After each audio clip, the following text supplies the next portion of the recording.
얼마 전에 테슬라의 위기라는 주제로 영상을 내보내드렸습니다. 이유는 간단했죠. 판매량이 문제가 아니라 원자재 가격 상승으로 인한 생산 비용 상승, 이게 자동차 가격 인상으로 이어졌고 인상폭이 점점 도를 넘어서니까 결국 수요가 붕괴되기 시작했다고 말씀드렸습니다. 수요가 붕괴되니까 원유 가격도 붕괴하기 시작했고 사람들이 물건을 사지 않으니까 자동차 회사는 가격을 올릴 수도 내릴 수도 없는 상황이 됐습니다. 이건 사실 테슬라만 문제가 아닙니다. 글로벌 시장 기준으로 보면 테슬라는 모델 3 가격이 4.5% 늘었고 모델 Y는 4.8%가 올랐습니다. 현대차는 아이오닉5가 가격을 5.2% 올렸고요. GM은 허머 EV의 가격을 8.5%, 포드는 머스탱 마하2의 가격을 14.8%, 리비아는 익스플로러의 가격을 무려 17.8%나 올렸습니다. 국내 가격도 한번 볼까요? 테슬라 모델 3 가격이 최대 1,400만원 정도 올랐고 모델 Y의 가격도 1,400만원 정도 올랐습니다. 모델 3는 출시 이후 지금까지 2,500만원이나 오른 겁니다. 자, 이제 전기차 시장은 어떤 경쟁이 시작된 건가요? 배터리 용량과 주행거리가 아니라 가격 경쟁이 시작된 거죠. 현대차도 최근에 가격 상승 문제를 피해갈 수 없었습니다. 그래서 이제 자동차는 진짜 돈 있는 사람들만 타고 다니겠구나 이런 생각이 들었는데 현대차가 큰 결단을 하나 내렸습니다. 2천만원대 전기차 개발이 시작됐다는 소식이 전해지면서 판도가 크게 바뀔 걸로 보입니다. 현대차가 출시 계획 중인 전기차, 그리고 이게 어떤 영향을 끼칠지까지 순서대로 살펴보겠습니다.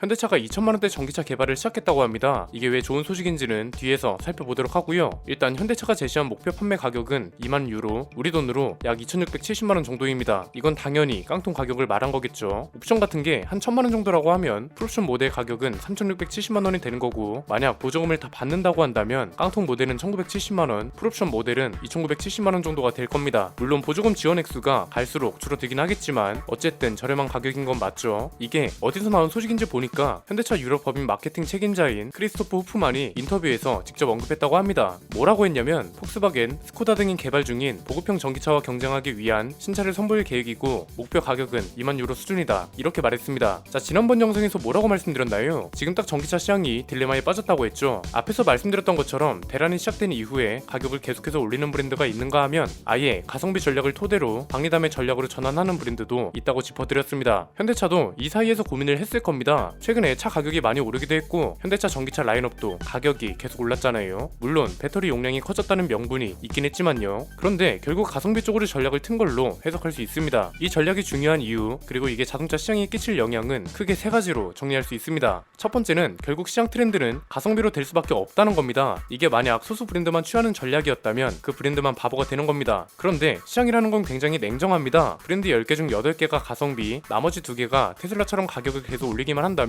당연히 이건 테슬라 같은 브랜드가 욕을 먹는 겁니다. 이건 판매량에 영향을 주고 점유율에도 영향을 주고 수익에도 영향을 주고 결국 시장에서 도태될 수밖에 없습니다. 불과 며칠 전까지만 해도 가격을 내리는 브랜드랑 올리는 브랜드가 명확히 나뉘었습니다. 올리는 브랜드는 테슬라, 리비안, 현대차그룹 이런 쪽이었고, 여기에 구독 프로그램 때문에 논란이 되는 쪽에는 벤츠랑 BMW가 있었습니다. 그리고 내리는 쪽은 쉐보레, 폭스바겐, 그리고 중국 브랜드 정도였죠. 현대차도 동향을 파악하다가 결국 내리는 쪽으로 방향을 돌린 겁니다. 그럴 수밖에 없는 게 현대차 그룹은 어차피 투트랙 전략이 가능한 회사입니다. 제네시스라는 프리미엄 브랜드가 있고 현대차랑 기아는 대중 브랜드입니다. 제네시스는 가격을 올릴 수 있는 명분이 충분합니다. 프리미엄 전략이 필요하고 이걸 잘 활용해야 하는 과제가 있는 반면 현대차랑 기아는 가성비 전략, 그리고 이걸 통한 점유율 상승 결과로 충분히 끌어올 수 있는 겁니다. 이게 시장에 끼칠 영향은 너무나도 명확합니다. 두 번째는 현대차의 전기차 판매량 순위부터 볼까요? 그냥 상위 5위권만 보면 전 세계에서 테슬라, 폭스바겐 그룹, 비아디, GM, 현대차 그룹 순으로 많은 판매량을 기록했습니다. 이 중에서 테슬라만 가격 상승 전략이 적극적이고 나머지 4개 브랜드는 가성비 전략에 가깝죠. 폭스바겐은 ID3, ID 라이프 같은 차들이 있고 GM은 쉐보레가 볼트, 이코녹스 EV 이런 차들로 가격 경쟁력을 강조하고 현대차도 이제 2천만원대 전기차를 출시한다는 거잖아요. 그럼 결국 이 회사들을 중심으로 시장 가격이 형성될 겁니다. 이건 너무 당연한 현상입니다. 가격 경쟁 논리를 보면 어떤가요? 현대차, 폭스바겐, 쉐보레 이 세 브랜드가 가격 담합을 하지 않는 이상, 예를 들어서 쉐보레 전기차가 4천만원이에요. 폭스바겐은 5천만원이고 현대차는 3천만원이래요. 이러면 당연히 현대차로 고객이 몰리겠죠. 그러면 쉐보레랑 폭스바겐은 경쟁을 위해서라도 가격을 낮출 수밖에 없습니다. 현대차는 신차를 출시하면서 가격을 조금씩 올리고 쉐보레랑 폭스바겐은 오히려 낮은 가격으로 방향을 바꾸고 이게 시장 평균 가격을 만드는 겁니다. 이미 한국 시장만 봐도 가성비 싸움이 예고되어 있습니다. 이코녹스 EV가 국내 출시될 예정이고 폭스바겐도 ID 시리즈를 국내에 출시할 예정입니다. 해외 시장보다 1,000만원 비싸게 책정될 거라는 극단적인 가정을 해도 보조금 700만원을 생각하면 저렴한 게 사실입니다.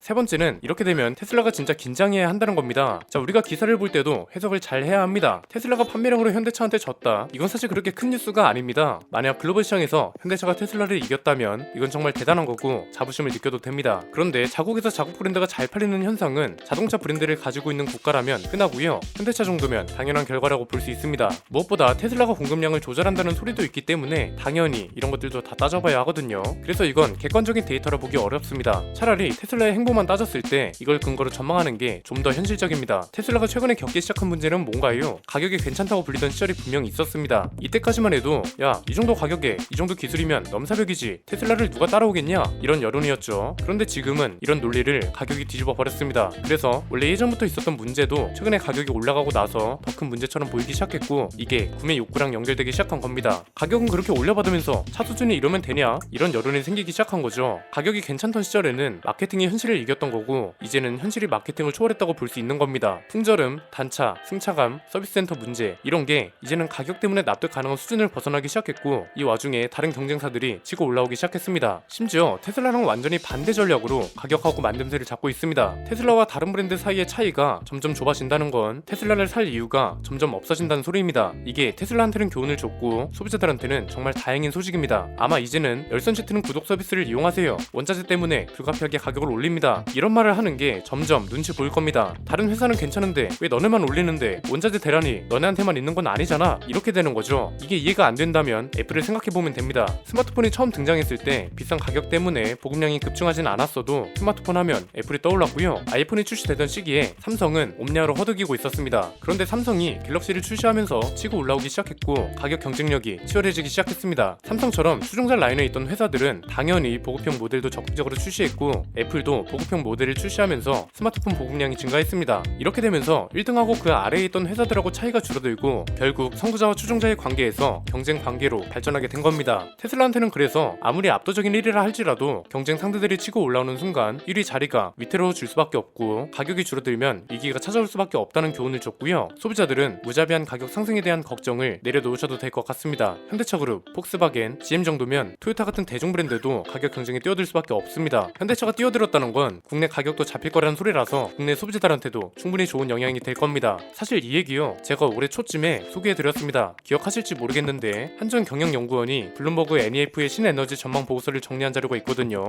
이 자료에서 예상했던 게 한국은 SUV가 2023년, 중형차는 2024년, 소형차랑 대형차는 2026년에 가격이 잡힌다는 소리였습니다. 이걸 올해 초쯤에 소개할 때까지만 해도 이걸 어떻게 믿냐, 가격이 올랐으면 내려오는 법은 없다, 이러는 분들이 많았는데 결국 전망대로 되고 있네요. 일단 현대차는 2천만원대 전기차를 시작으로 경영 전기차, 소형 SUV 전기차, 럭셔리 전기차, 이렇게 다양한 신차를 출시할 겁니다. 내연기관차만큼 저렴한 가격이 빠르게 자리를 잡았으면 좋겠습니다. 오늘 내용은 여기까지입니다. 내용이 유익하셨다면 구독과 좋아요, 알림 설정 드립니다. 저는 김승현 안PD의 스포일러 안PD였습니다. 감사합니다.